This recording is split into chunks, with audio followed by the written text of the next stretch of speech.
Bueno, a todos compañeros les tenemos un saludo del Comité Pro de la Revolución de Octubre.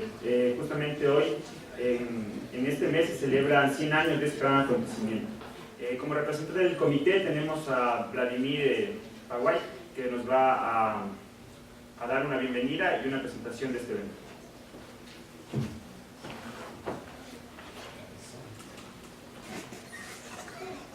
Muy buenos días, Nancy, muchas gracias. Ya habíamos conversado al inicio de la jornada para uno agradecer el espacio y la oportunidad de hacer conocer algunos temas fundamentales que han tenido como objetivo unificar algunas organizaciones de izquierda. Nosotros como Comité Pro 100 años de la Revolución de Octubre, donde participan organizaciones sindicales, organizaciones políticas, revolucionarias, hemos venido avanzando en un proceso de unidad en acción, como le llamamos nosotros. No únicamente para celebrar el homenaje de los 150 años del Capital, o los 100 años de la Revolución Rusa, o los 50 años de la caída del Che en combate.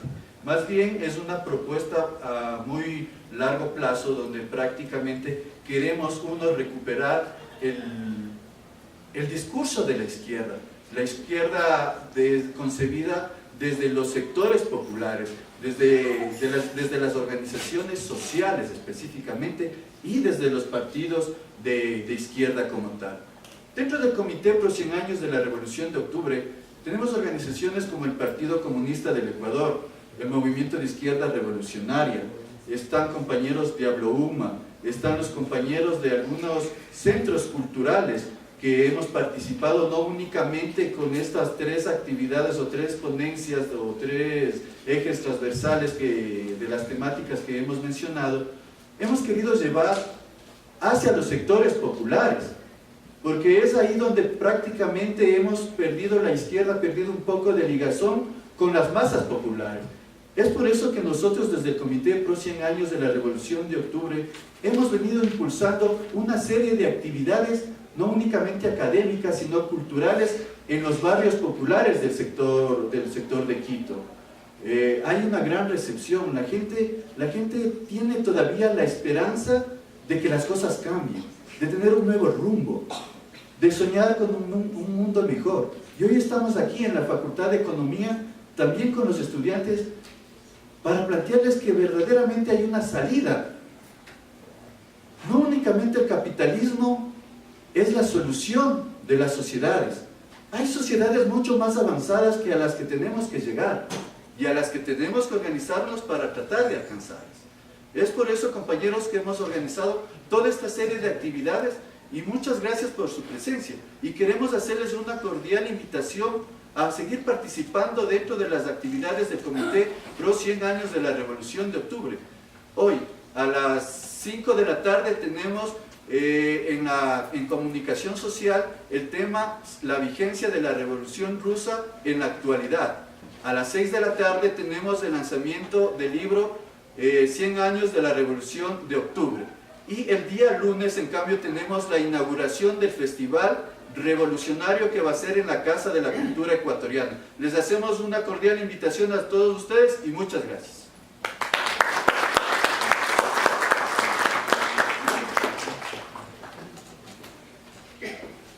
La historia no es un listado de acontecimientos, fechas más o menos importantes o nombres de personas destacadas. No puede ser eso. Debe haber en ella algo más profundo que está vinculado a los valores más altos que animan a los seres humanos, a las fuerzas morales que han hecho posible la evolución de las ideas y sentimientos humanos, a los sueños que todos hemos tenido alguna vez de vivir en un mundo mejor, solidario, de hermanos. En fin, a los grandes ideales de quienes han tenido las mejores virtudes que pueden hacer dignos a los seres humanos. Hay tres fechas dignas de ser recordadas por quienes tienen algo de rebeldía y coraje: los 150 años del Capital, los 50 años de la caída en combate del Che y los 100 años de la Revolución Rusa. Y no se trata solo de traerlas a la memoria o de recordarlas como se recuerda el nombre de una persona amada. Las fechas importantes de la historia tenemos que recordarlas de pie, mirándonos en el espejo y a solas con nuestra conciencia, preguntándonos qué hemos hecho Nosotros, para no ser cómplices de quienes quieren un país lleno de gente conformista, de esclavos felices y egoístas que disfruten mirándose el ombligo. Es cierto que nunca como antes el capitalismo fue tan poderoso, que un grupo tan pequeño de personas concentraron tanto poder mediático, militar, económico, político e ideológico.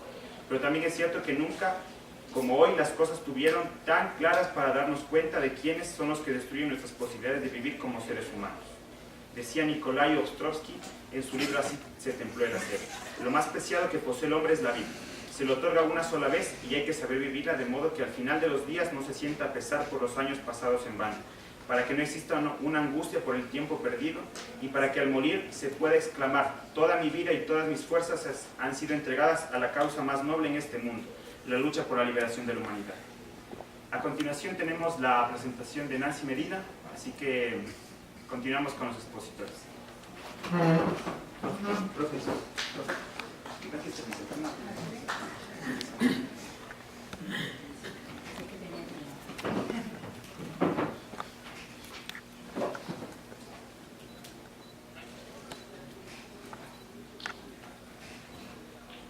Bueno, buenas tardes, yo creo que es con todos y con todas. No sé si escuchan.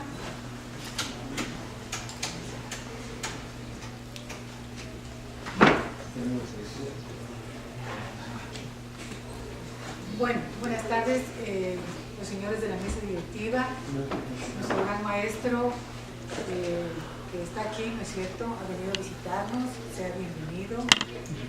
Muchas gracias por estar aquí. También el sociólogo Lisímaco Velasco, ¿no es cierto?, el profesor actualmente John Cajas, y por acá está nuestro estudiante. Y con todos ustedes, queridos alumnos, alumnas y también maestros, compañeros docentes. Me ha propuesto hacer una conferencia sobre la teoría del valor de Marx, ¿sí? Entonces, en ese sentido va a ser mi conferencia y en ese sentido voy a hablar. No sé si me escuchan, pero ojalá me puedan escuchar porque no podemos, digamos, aplazar mucho el evento. Ustedes saben, ¿no es cierto?, que Marx decía que el valor de las cosas residía básicamente en el trabajo acumulado de las cosas, ¿sí? Es decir, su teoría de valor se podría resumir, digamos, en esto, ¿no es cierto?, en el valor que tiene o que reside únicamente en el tiempo de trabajo dedicado a producir una cosa o un objeto, ¿no es cierto?, o un servicio, incluyendo el mismo utilizado para los factores que se requieren para la producción. Ustedes saben que los factores de la producción, nosotros tenemos trabajo, capital, tierra, etcétera, ¿no es cierto? Entonces, incluidos esos valores, ¿no es cierto?, nosotros tenemos que en eso, digamos, reside la teoría del valor de Marx. Básicamente, nosotros nos podemos preguntar, pero aquellas cosas que tienen mucho valor, ¿no es cierto?, tienen un valor intrínseco y sin embargo no han sido trabajadas, ¿por qué tienen ese valor? Es también ahí se incluye la parte de la escasez, ¿sí? Por ejemplo, los diamantes o muchos recursos naturales que actualmente no tienen valor, ¿no es cierto?, valor entre comillas, digamos así, en el sentido de que no ha sido necesario invertir un trabajo para poder producirlos, pero sin embargo, ¿no es cierto?, debido a la escasez relativa, se supone que tienen un valor. ¿Por qué? Porque, sin embargo, ¿no es cierto?, de que son escasos, tenemos que invertir un valor. Tenemos que invertir trabajo o tiempo para poder buscarlos. Nosotros sabemos, digamos, que hace mucho tiempo, o que en las épocas recientes, más o menos a partir de los años 60, cuando comienzan a tener un problema los recursos naturales, en el sentido de que muchos recursos no tienen mercado y no tienen valor de acuerdo a la teoría capitalista, ¿sí?, se pensaba que eran recursos abundantes y que por lo tanto no se les debía dar un valor. Pero cuando empezamos en los años 60 a enfrentar problemas con los recursos naturales y sobre todo con los problemas que tenemos de sobreexplotación de los recursos naturales, hemos empezado a experimentar escasez y por lo tanto estos recursos naturales ahora vemos que deben ser valorados, ¿sí?, sobre todo aquellos recursos naturales que no son renovables. En ese sentido, podríamos decir que Marx sí incluyó a ese tipo de recursos. Ahora se habla de escasez absoluta y de escasez relativa, en el sentido, ¿no es cierto?, que la tecnología ha permitido que no se agoten ese tipo de recursos. Pero nosotros sabemos, ¿no es cierto?, que hay recursos como el petróleo, por ejemplo, que es un recurso natural no renovable, que de acuerdo a las diferentes estimaciones que tenemos, ¿no es cierto?, por ejemplo, en nuestro propio país, las reservas ya no durarán mucho.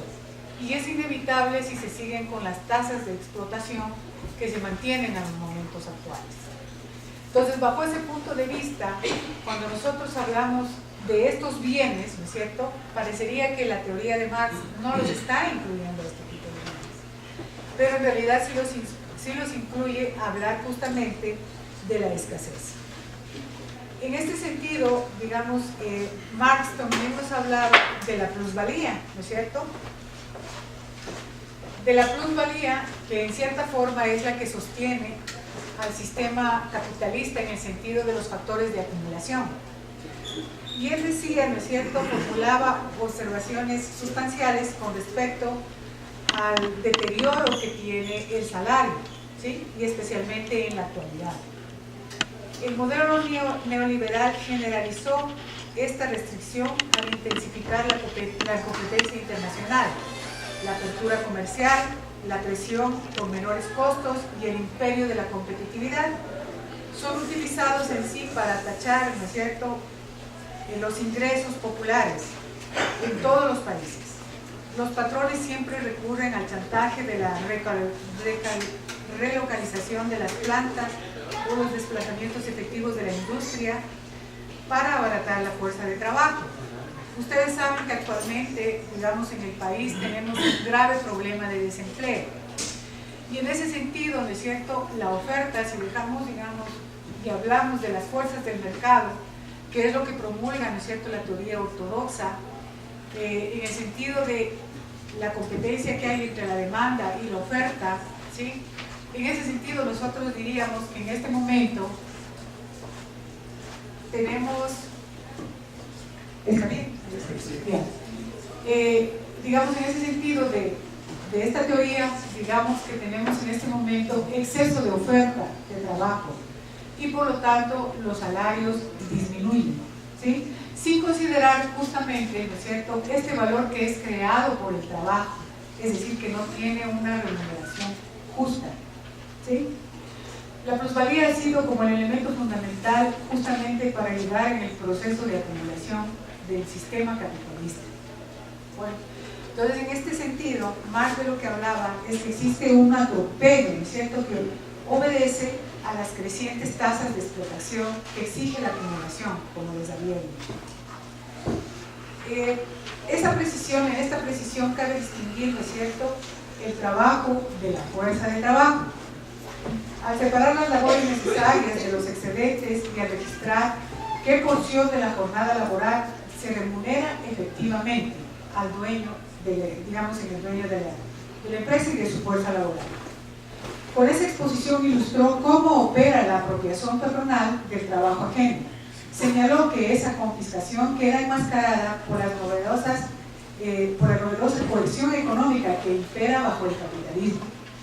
A diferencia del esclavo o el vasallo del asalariado, que es formalmente libre, pero está sometido a las reglas de supervivencia que se imponen sus opresores, que en este caso serían las empresas, ¿no es cierto?, que explotan a los trabajadores. Marx fundamentó este análisis en su descubrimiento de la plusvalía. Como les había comentado, demostró que la explotación es una necesidad del sistema, pero también remarcó que la caída del salario es un proceso periódico y variable. Destacó que depende de procesos objetivos como son la productividad, la base demográfica, etc. También de procesos coyunturales como el ciclo de prosperidad o recesión y subjetivos como la intensidad y el desenlace de las luchas de clases. Esta caracterización permite entender que el trasbordo del atropello, ¿no es cierto?, del neoliberalismo, del capitalismo en curso, es una generalizada compulsión capitalista a elevar la tasa de plusvalía.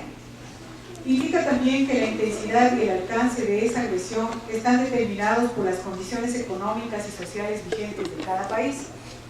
La teoría del salario de Marx se ubica en las antípodas de las falacias neoclásicas de retribución del esfuerzo del trabajador y también rechaza la ingenuidad heterodoxa de mejoras invariablemente acordes a la distribución del ingreso. Ustedes saben, ¿no es cierto?, que en la parte económica hay varias teorías. Hay una teoría ortodoxa, una teoría heterodoxa, y obviamente la teoría heterodoxa se ha tomado más en cuenta a la parte del trabajador.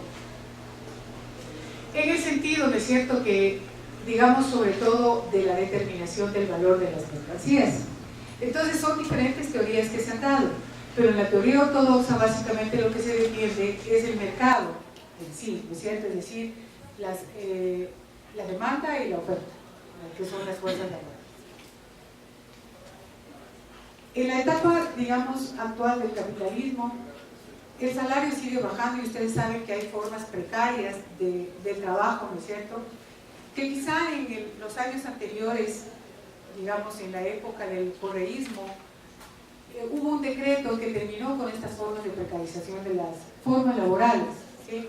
Pero ahora, con el pedido de los empresarios, etcétera, y por tratar de acordar y hacer un diálogo, Lenin ha retomado en cierta forma, el presidente ha retomado ciertas formas de trabajo, ¿no es cierto?, para no terminar, digamos, o no contratar en la jornada completa laboral, ¿sí?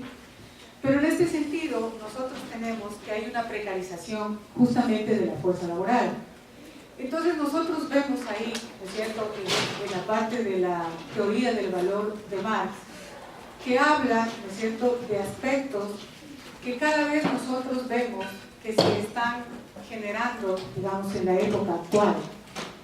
Nosotros vemos que, por ejemplo, los empresarios piden flexibilización de las formas de contratación laboral, flexibilizaciones salariales, etc. ¿Por qué? Porque a partir de la crisis y de la pérdida del empleo que se generó en nuestro país en el año 2016, 2017 y a partir del 2015, hay como ese exceso de fuerza laboral y hay el desempleo.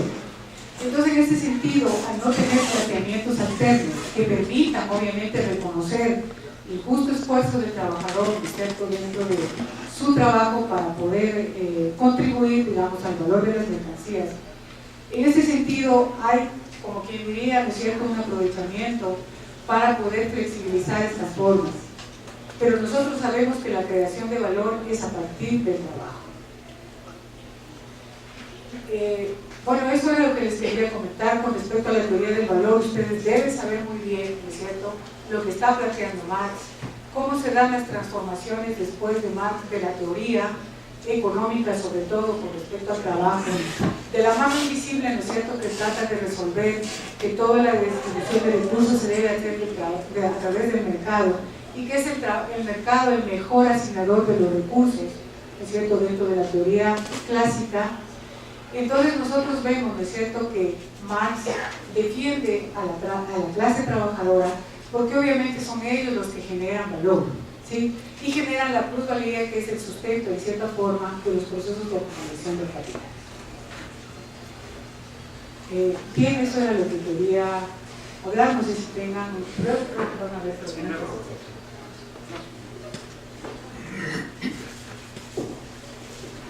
Bueno, agradecemos la intervención de la profe Nancy Medina.